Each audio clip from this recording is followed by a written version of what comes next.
Two of the most notorious names in modern terrorism, Al-Qaeda and ISIS, are often mentioned in the same breath.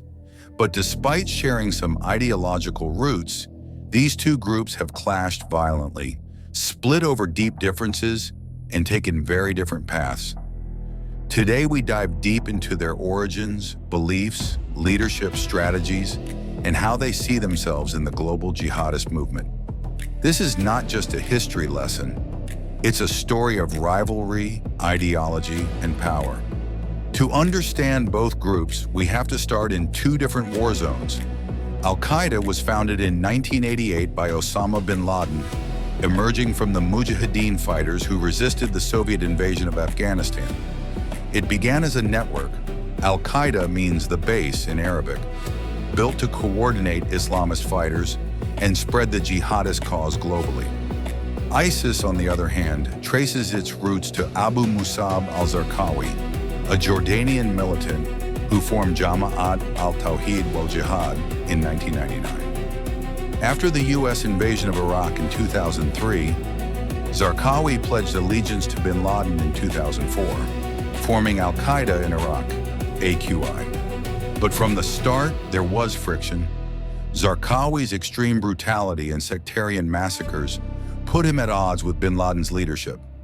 Both groups embraced Salafi jihadism, a radical Sunni Islamist ideology aiming to establish an Islamic state under strict Sharia law. But their strategies differ. Al-Qaeda prioritizes the far enemy strategy, striking the West, especially the U.S., to provoke global conflict and weaken Western influence in Muslim countries. The 9/11 attacks are the clearest example. ISIS, however, emphasizes the near-enemy strategy, toppling local governments in the Middle East and immediately building a state. When ISIS declared a caliphate in 2014, it wasn't just symbolic. It was a claim that all Muslims owed allegiance to their leader, Abu Bakr al-Baghdadi. This difference in priorities, global jihad first versus state building first, is a key source of their split. Al-Qaeda's leadership is centralized but decentralized. The senior leadership, currently headed by Ayman al-Zawahiri, after bin Laden's death in 2011, provides strategic guidance, while regional affiliates, like Al-Qaeda in the Arabian Peninsula, AQAP, or Al-Qaeda in the Islamic Maghreb, AQIM, operate with autonomy. ISIS, by contrast, is more hierarchical and militarized. Baghdadi styled himself as Caliph, a religious and political ruler of all Muslims. And ISIS maintained a bureaucracy with governors, walis, tax systems, media wings, and even departments for agriculture and education in its territories. Al-Qaeda became infamous for spectacular, complex attacks. The U.S. embassies in Kenya and Tanzania, 1998, the USS Cole bombing, 2000, and of course, September 11th, 2001. Its hallmark tactic, patient, long-term planning for high-impact operations.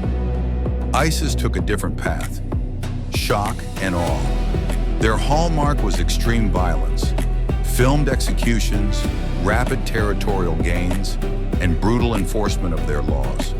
They embraced social media to recruit fighters globally, unlike Al-Qaeda, which relied on clandestine networks.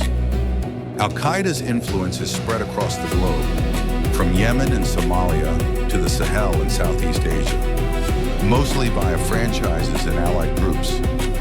ISIS initially focused on Iraq and Syria, but expanded with affiliates in Libya, Sinai, Afghanistan, ISIS Khorasan, and even West Africa, ISWAP.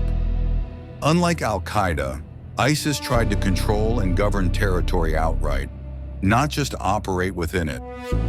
The formal break came in 2014 when Zawahiri publicly disowned ISIS after its refusal to limit operations to Iraq and Syria. From there, the two groups engaged in violent clashes, especially in Syria, where Al-Qaeda affiliate Jabhat al-Nusra fought ISIS directly. Their rivalry is ideological and strategic. Al-Qaeda accuses ISIS of being reckless, alienating potential supporters. ISIS accuses Al-Qaeda of being too slow, too cautious, and unwilling to declare the Caliphate. Today, Al-Qaeda is weakened, but persists through regional affiliates. ISIS lost most of its territory by 2019, but survives as an insurgency, particularly in Iraq, Syria, and parts of Africa. Their rivalry continues, but counter-terrorism experts warn that both remain dangerous, adapting to changing conditions. Two groups, one ideology, different visions of jihad. Al-Qaeda and ISIS may be enemies, but together they've reshaped global security and the way nations fight terrorism. Understanding their differences isn't just history, it's essential for the future. If you found this breakdown helpful, hit like, subscribe, and share, and let me know in the comments what topic we should tackle next.